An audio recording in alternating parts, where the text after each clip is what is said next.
Piyush tuition centre में आप लोगों का वेलकम। जी हाँ, हम क्लास 8 का मैथ लेकर आ गए हैं। पहला चैप्टर परिमेय संख्या। परिमेय संख्या किसे कहते हैं? ऐसी संख्या जो p बटा q के रूप में व्यक्त किया जा सकता है उसे परिमेय संख्या कहते हैं। परिमेय संख्या किसे कहते हैं? ऐसी संख्या जो p बटा q के रूप में व्यक्त किया जा सकता है उसे परिमेय संख्या कहते हैं। क्या बताएं? ऐसी संख्या जो p बटा q के रूप में व्यक्त किया जा सकता है उसे परिमेय संख्या कहते हैं। जहाँ q नॉट इक्वल टू 0, जहाँ q नॉट इक्वल टू 0 मतलब q का मान 0 नहीं होना चाहिए। जैसे में एग्जाम्पल में मान लो कि ले लिए 2/3, बोलेंगे कि परिमेय संख्या है तो हाँ है। कैसे है?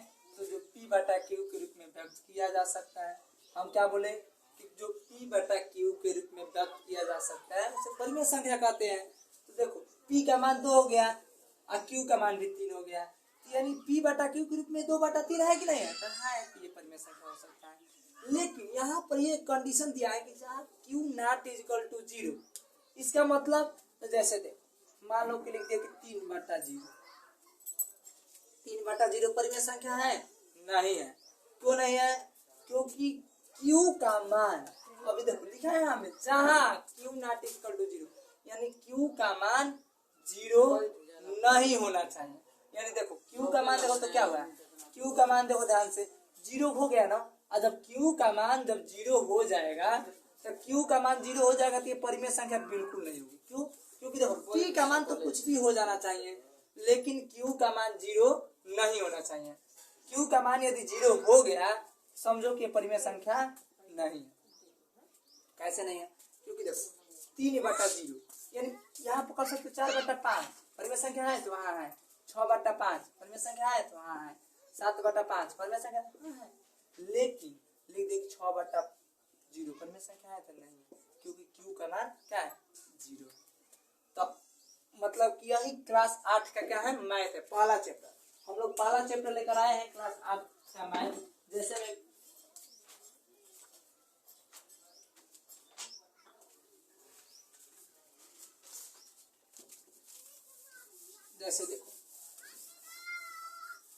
क्लास 8 का पहला चैप्टर मैथ है परिमेय संख्या।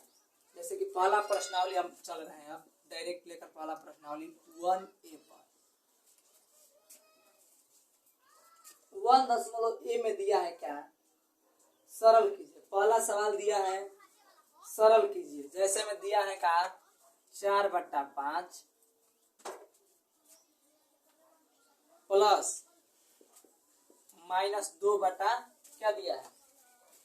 5। देखो ये पहला सवाल है, मतलब 1A का पहला सवाल है।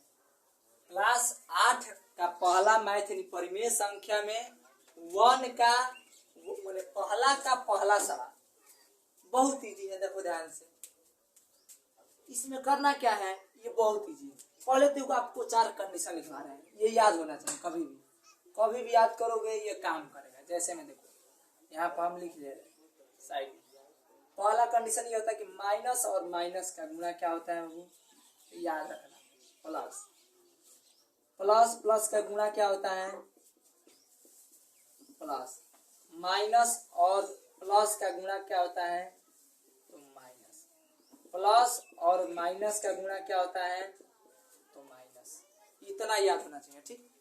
वो याद रखोगे तो इससे बहुत इजी है। देखो 4/5 ले लिए। अब इसके बाद से देखो यहाँ पर उसी कंडीशन से तोड़ना है, प्लस और माइनस। ये बताओ प्लस और माइनस मिलकर क्या होता है? माइनस। यहाँ पर लिखो माइनस 2/5 इतना तो समझ में आ गया। यहाँ समझ आए ना, कोष्टक तोड़े, यहाँ कुछ भी चिन्ह नहीं रहता है। आप देखो यहाँ पर गुणा का चिन्ह रहता है, मतलब कोष्टक अंदर एक रहता है, कोष्टक के बाद गुणा कर देते हैं। यहाँ आगे प्लस दिया था, आप अंदर माइनस दिया था, तो प्लस और माइनस मिलाकर क्या होता है? माइनस। तो यहाँ पर माइनस लिख दिए और उसके पास 2/5 उतार दिया। अब देखो ये दोनों कंडीशन ये 5 है, तो ये इसको बोलते हैं अंश और इसको बोलते हैं हर। इसमें यह भी देखा जाता है कि इसका हर समान है कि अलग अलग है। इसका हर समान है, दोनों कंडीशन है। जब हर समान रहता है तो एलसीएम का काम ही नहीं पड़ता है, जब हर समान नहीं रहता है तब एलसीएम निकालते हैं। तो हर समान है इसका, ये ले लेंगे क्या 5, ठीक, मान दोनों का हर समान है तो 1 लिख देते हैं 5, और ऊपर वाला घटाना है तो घटा देते हैं, जोड़ना है तो जोड़ देते हैं। 4 - 2, 4 में से 2 गया, 4 में से 2 गया 2, अब बटा 5 हो गया आंसर। सिंपल, क्या है बात, बहुत कठिन है ये, थोड़ा बहुत भी कठिन है। देखो ध्यान से, अगला सवाल 2 1 का दूसरा देखो, इसका ही दूसरा, पहला का ही दूसरा देखो। देखो -4/5 क्या लिया है, -4/-5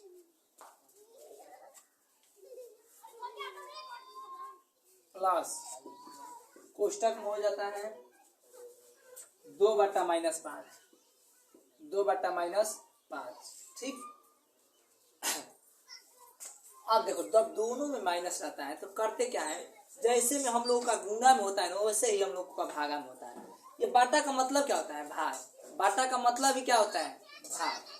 तो बाटा का मतलब ही भाग जब होता है तो ये बाटा के लेकर क्या करोगे, कटा सकते हो। क्या कर सकते हो, ये जो माइनस है क्या कर सकते हो, कैंसिल आउट कर सकते हो। माइनस को यानी कटा सकते हो। माइनस कट गया तो यहाँ क्या बचा, 4/5।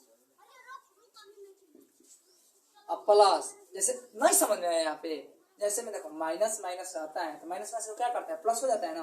तो उसी तरह माइनस गुणा होता है तो यह भागा है। ये समझो कि बट्टा का मतलब भाग, तो भाग होता है तो माइनस का भाग करोगे तो प्लस हो जाएगा, यानी माइनस काट दिए। जैसे कि सेम अंक रहता है 5/5 तो काट देते हैं, देख हो जाता है ना। उसी तरह तो माइनस है, माइनस कट गया यानी कुछ भी नहीं बचा, 1 हो गया, 0 हो गया, 6 ना हो गया, कुछ भी नहीं। उदाहरण से आगे, ये जो नीचे हर में माइनस रहता है इसको ऊपर ले जाते हैं। क्यों, क्योंकि कभी भी याद रखो बाटा का जो भी सवाल होता है हर में माइनस नहीं रहता है, उसको अंश में ले जाया जाता है। तो अंश में लेकर जाओगे तो यानी हो जाएगा -2/5, ठीक। आगे देखो, अब 4/5 अब प्लस अब माइनस, यही पर देखो प्लस माइनस 2/5।